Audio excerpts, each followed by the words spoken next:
Assalamualaikum warahmatullahi wabarakatuh.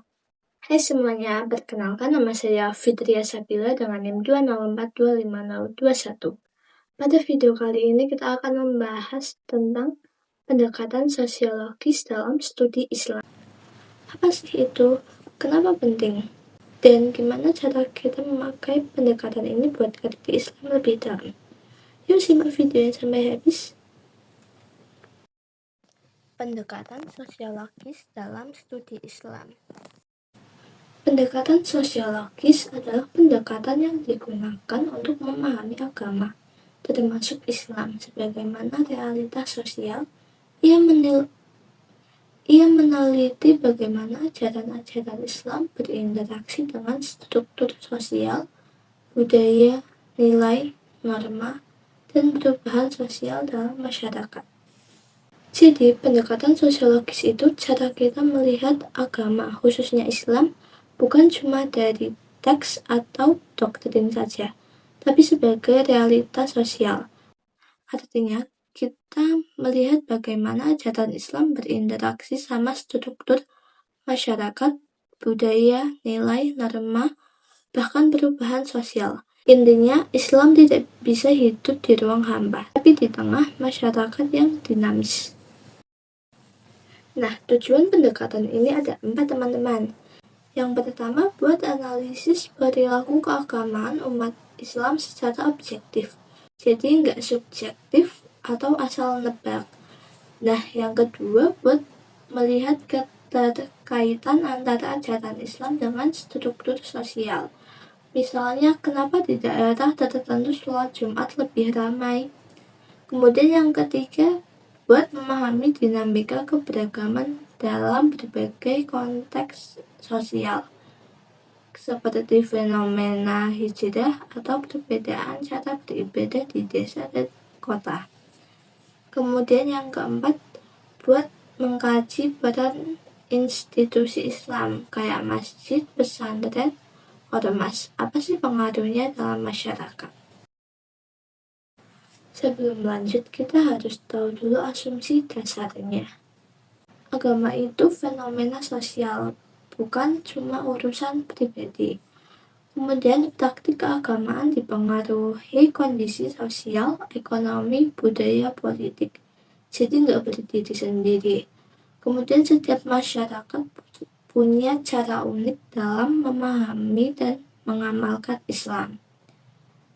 Terus Islam sebagai institusi sosial bisa berubah seiring perubahan masyarakat, tidak statis. Nah, kira-kira siapa aja ya tokohnya? Yang pertama ada Emil Durkheim. Dia melihat agama sebagai ekspresi solidaritas sosial. Agama berfungsi menguatkan nilai dan norma di masyarakat. Kemudian ada Max Weber. Dia meneliti hubungan etika agama dan perkembangan ekonomi. Misal etika Protestan sama kapitalisme. Kalau di Islam kita bisa lihat gimana etika Islam pengaruh ekonomi umat. Kemudian ada Ali Shariati dari Iran. Dia menganggap bahwa Islam sebagai kekuatan pembebasan dari penindasan sosial. Islam bukan cuma ritual, tapi juga gerakan sosial. Kemudian yang terakhir ada Clifford Geertz. Dia membedakan 3 varian Islam di Jawa. Ada santri, abangan, dan priai, yang menggunakan pendekatan antropologi sosiologi untuk melihat Islam. Gimana sih penerapannya dalam penelitian? Studi tentang Islam dan modernitas. Bagaimana umat Islam merespons globalisasi dan perubahan sosial.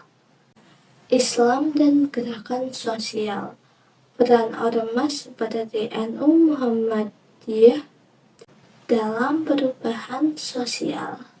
Islam dalam konteks lokal, praktik keagamaan masyarakat Aceh versus masyarakat Jawa. Fenomena hijrah dan identitas keagamaan. Bagaimana Jeddah dipengaruhi oleh media sosial, komunitas, dan urbanisasi.